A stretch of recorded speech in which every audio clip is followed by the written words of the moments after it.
امال لو كنا بقى صعدنا نص النهائي ولا وصلنا للنهائي كنا عملنا ايه؟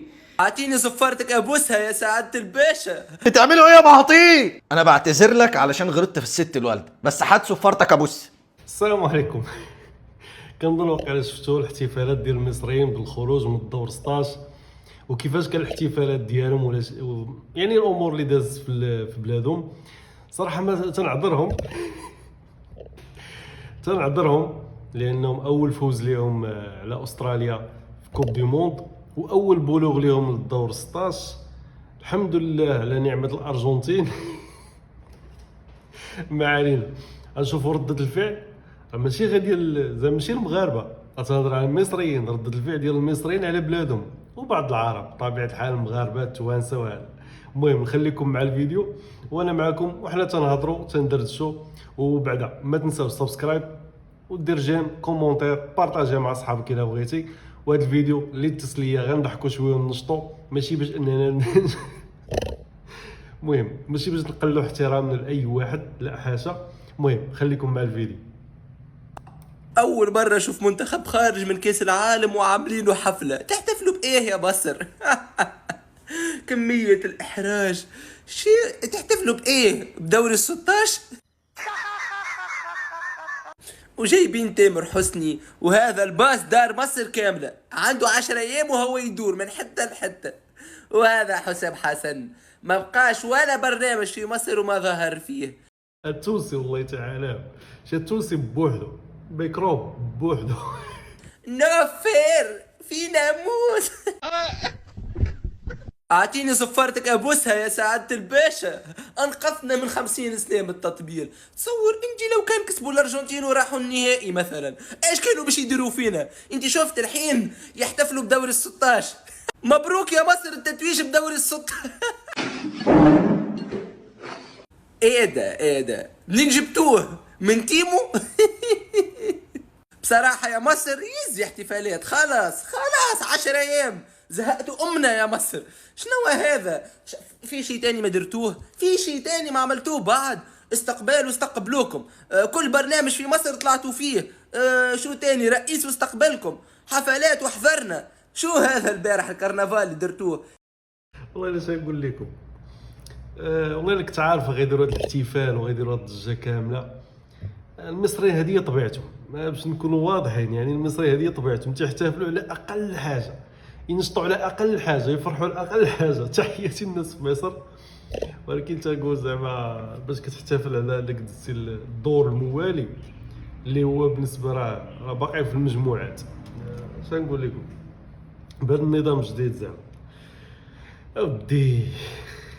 احتفال بمناسبة خروجنا من دور ال 16 احسن من افتتاح كاس العالم كله. انا بص، احنا في الحاجات دي بص ما حدش يقدر على ايقافنا. عندنا الاحتفالات دي كلها والشو واللقاءات دي كلها واحنا خرجنا من دور ال 16. بعدا ماشي زعما انا كمغربي تدير رياكسيون على المصريين. انا جبت لكم ناس اللي هما مصريين من مصر عارفين هادشي. راه كاين شي وحده راه ما عجبهمش الحال، كاين اللي يحشموا في بلاصتهم. باش نكونوا زعما راه ما تنادي ما حتى شي حاجه. انا جبت لكم مصريين تهضروا على هادشي ديال الاحتفالات من كاس عالم. تخيل بقى لو كنا خدنا البطوله اصلا، والله ما كنا هننيم العالم. هي بس لو كنا عدينا ميسي او رحنا حتى نصف نهائي ما كناش برضه هننيم العالم. فالنبي كفايه يا جماعه، كفايه، لان احنا بدل ما كنا فخورين قدام العالم كله، كلنا بقينا في تيشيرتاتنا قدام العالم كله من الكثفه اللي احنا بقينا فيها دي في الحاجات اللي بنعملها دي. هو مصري وهضر وقال الحقيقه، يعني قال الحق. هذا ما كان يعني بالنسبه لينا كمثلا كان دور 16 زعما يكون استقبال رئاسي عادي، لانهم اول فوز ليهم في الكوب دي موند واول بلوغهم بدور ما بعد المجموعات. نقولوا تقبلها فهمتي، ولكن خليهم الناس ينشطوا مع ريوسهم ويفرحوا مع ريوسهم. زعما حنا ماشي مانعي الفرح، وانما غير تنشوفوا يعني كتصدم من هذا الاحتفال الضخم على هذا الانجاز هذا. ولكن نتمنى لهم السعاده والفرح. راه المصريين انا عارفهم حاله خاصه وما يعاودوا. اموت واعرف واشوف رد فعل انفانتينو دلوقتي وهو شايف المصريين عاملين احتفالات ان احنا طلعنا من دور ال 16 وهو عمال يبص كده على الاحتفالات. انا عمال بتخيل عمال يبص على الكاس، ما خدوا الكاس وانا مش حاسس فين هو الكاس. موجودة. امال ايه ده اللي بيحصل ده؟ انتوا جيتوا عند المصريين مش هنحلكم، هنحتفل وهنفضل نحتفل 24 ساعة وهنحتفل طول السنة وهنعمل اليوم ده يوم وطن. لا مش هنسيبكم عشان تعرفوا تظلمونا في التحكيم، هنبوظ فرحة كأس العالم. يوم وطني غيولي خلي على الله. واعرين هذا المصري والله تا واعرين بالله. انا مكسوف قوي، حاسس ان انا واقف في نص بوكساري. بتعملوا ايه يا مهاطين؟ انا بعتذر لك علشان غلطت في الست الوالده، بس حادثه في فرتك ابوس. والله تسلم. امال لو كنا كسبنا الارجنتين كنا ادينا للعيبه كل واحد محافظه؟ ده الموضوع سخن. شيماء جابت الحنه ودخلت. انا مكسوف قوي، اقسم بالله محروق كميه احراج. البنطلون بقى علاح. دور 16 ايه اللي يتعمل له حفل؟ مش اتكرمتوا من الريس والقنوات كل يوم جايباكوا في كل قناه شاكل. ليه الاحراج ده؟ اقطعوا البث. راه تنقول لكم راه كاين ناس اللي مساكن اللي تحرجوا من هذا الشيء والله العظيم. انا ما بغيتش نقول واحد الكلمه وانما حيت هي مطابقه على كاع الشعوب، ولكن هذا الهاء باش زعما باش نكونوا زعما واضحين وحقانيين. خصوصا مصر يعني كاين واحد الالهاء كبير، اي حاجه خاصها تستغل وتخاد وتولي كبيره. علاش؟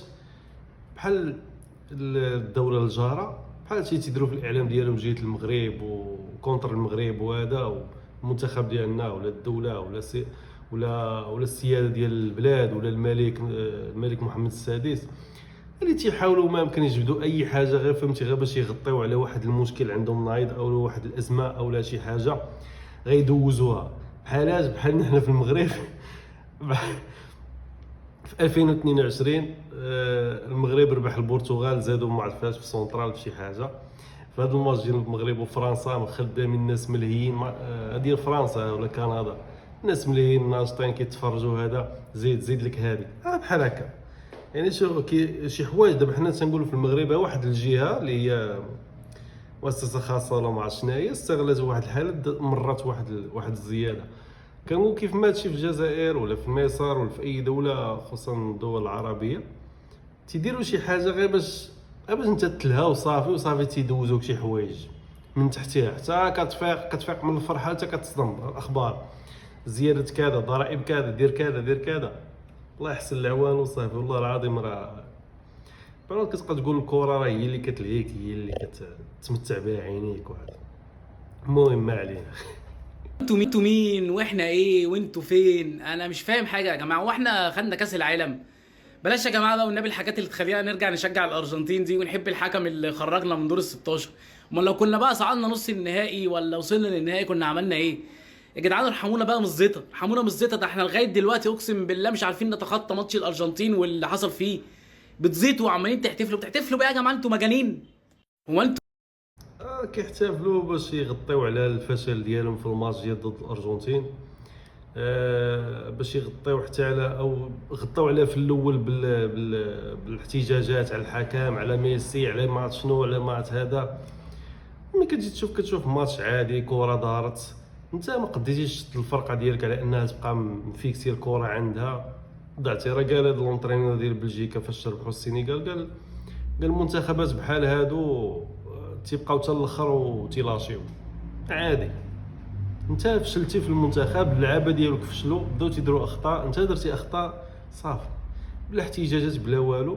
غطاو على هذه القضيه، الناس بداو تيهاجموا تيدافعوا على المنتخب ديالهم ويهاجموا مصر، يهاجموا الحكام، يهاجموا الارجنتين، ميسي كذا. بحال وحده قالت المعلق قالت له ميسي انا عارفه بدون شخصيه خارج الملعب، ولكن كيفاش كانت الشخصيه ديالو في التيران؟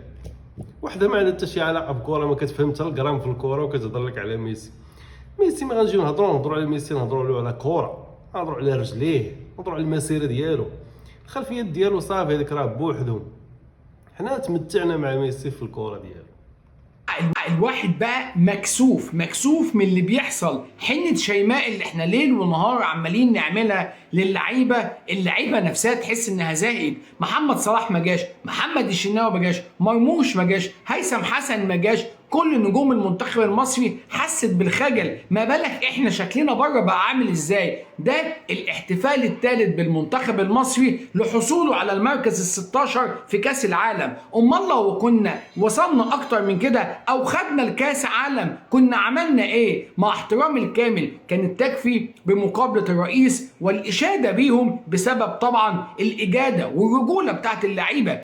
هادشي اللي قلت في الاول، كانت تستاهل غير فقط ان الرئيس يستقبلهم ويهضر معاهم صافي ودوز.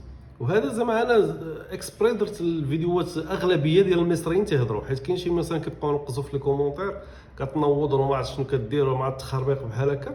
انا كنقول للناس يعني سير بغيتي تبقى تنقص سير عند هاد الناس ونقص هاد الناس اللي بعقلهم اللي تيفكروا بعقلهم، وسير بديك العاطفه ديالك الجياشه وداك التخربيق ديالك وداك المؤامره والتخربيق ولا سير طلقهم على هاد الناس هادو، لان الناس هادو هما اللي بعقلهم تيعرفوا يهضروا في الكره. اما فهمتي، اما حنا ما حنا رياكشن كديروا ماشي باش نوضوا صداع ولا شي حاجه، وانك باش تبقى تلاقي سلوكه، وانما تنطلعين على بعضياتنا تنضحكوا. لما كنتيش كتقبلها شغلك هذاك حيد بعيد.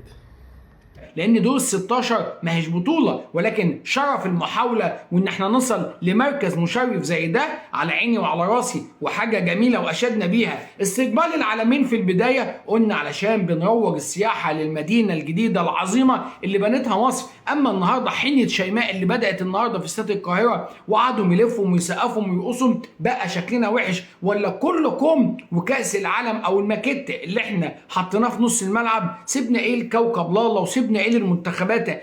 سيبنا ايه للناس التانية اللي تعمل كده؟ احنا كبيره وبلد كبيره. اوعى تفكر ان انا بقلل من الاحتفال بتاعنا، ولكن شكلنا بقى وحش قدام الناس. مش احنا المصريين اللي نعمل كده، كان يكفي الاحتفال والاستقبال العظيم اللي عمله السيد الرئيس مع اللعيبه، وده تكريم من اكبر راس في البلد، رمز البلد عندنا للعيبه ادت وتعبت، واحنا بنكرمهم مش عشان وصلوا من دور 16، عشان ما قصروش وعملوا اللي عليهم. ده المنطق. اما حنه شيماء وتير بالتت وروح هنا وروح هنا ويجيب هنا ويجيب هنا، وصلنا ان الناس بقت تبص لنا بصه حرمان. في ناس وصلت دور الاربعه، في ناس عدت قبل كده دور 16 عادي، ولكن انجازنا او تكريمنا للعيبه الرجاله اللي وصلت وعملت اللي عليها مش للمركز. نخلي بالنا علشان محدش يضحك علينا. اسم مصر كبير، اسم مصر اكبر من كده بكتير، ولكن حقك تفرح، ولكن المبالغه في الفرح هو ده اللي مش حلو. وللاسف بزاف الناس ضحكوا عليهم، باش نكونوا صريحين، بزاف الناس ضحكوا عليهم. مصر من زمان حنا من صغرنا حنا كنعرفوا مصر، كنعرفوا مصر في كل شيء، في الدين، في الثقافه، في الافلام، في كل شيء. وباقي لدابا الحمد لله سبحان الله. مصر ما يمكنش انك تستغنى عليها، الثقافه المصريه ولا افلامهم ولا مشايخهم ولا ما كتستغناش عليهم. الناس واعرين هاربين بزاف، زوينين، الفصاحه عندهم من ناحيه انه يهضر معاك كتفهمو وكيشدك عنده، كياتيريك عنده بهضرتهم بطريقه هضرتهم. ولكن بحال هذا الشيء هو اللي تيقلل منهم وتيخلي الناس اللي دابا يلاه طالعين تيشوفوا مصر بهذه الحاله اللي هي دابا، حيت ما عارفينش ما تزالوش في الوقيته اللي كانت مصر فاش كنا كنتفرجوا في مصر وكنتبعوا مصر، ماشي على المنتخب، تنهضر بصفه عامه كيفاش كانت مصر. وهذا وهو اللي تيخلي حنا كتقبلها، كتقول هذه حنا بدينا تنكريتيكو ونقول لك وكان خاص غير الرئيس يستقبل. اما دابا اللي يلا طالعين ومازال ما كانوش عارفين مصر، حاجه عاديه، حيت يلاه جاو جداد ما كانوش كيعرفوا مصر، غادي تبان لهم بحال هذا الشكل هذه، غيبان لهم محرومين صافي. اما مصر راه حاجه اخرى، مصر شي حاجه اللي ماشي هذوك الناس اللي تيمثلوا ريوسهم اللي تينوضوا تيضلوا يسبوا في المغاربه وينوضوا في الفتنه، هذوك تيمثلوا ريوسهم. ولكن انا بالنسبه لي مصر كبلاد كنحماق عليها بهذا المعنى هذا، باش نكون واضح من زمان وباقي لدابا. واخا هادشي اللي كيوقع دابا هادشي ديال الناس اللي بعض الناس اللي تيبقاو ينوضوا على المغرب وينوضوا على المنتخب وينوضوا هذا، ولكن كنقول راه ماشي كلشي كيف ما حنا في المغرب راه ماشي كلنا، وهذا ما كان. الحمد لله على نعمة المغرب. دابا غير قولوا لي هاد المصريين هادو علاش خرجوا يحتفلوا؟ ما فهمت والو. عندهم فوز واحد في كأس العالم، ربحوا واحد الفريق اللي ضعيف، المركز ديالو 92 عالميا، وخسروا مع الارجنتين وتعادلوا الماتش الاول وتعادلوا الماتش الثاني، وخرجوا يحتفلوا. تخيلوا معايا دابا كون ربحوا الارجنتين شنو كانوا يعملوا. وهذا الشيء وصلوا غير للدور 16. المغرب وصلوا للدور 8 وبقاو مع افضل 8 المنتخبات في العالم، ومع ذلك ما احتفلنا وفحال ما وقع والو. ولكن والله كانوا ربحوا الارجنتين ووصلوا للدور 8 ووصلوا للدور النصف النهائي. ما كانتش عاد بقى الدنيا، كان غيرجع او الدنيا.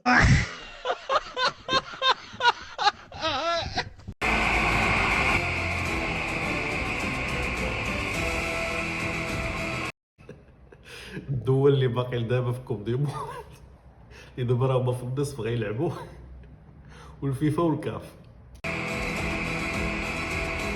كيشوفوا في الاحتفالات زعما.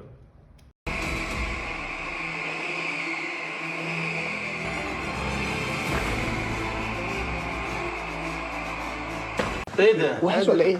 مين ده؟ انا ما اعرفوش. مين ده يا ابني؟ الفيفا كتبرع من مصر، الكاف كتبرع من مصر.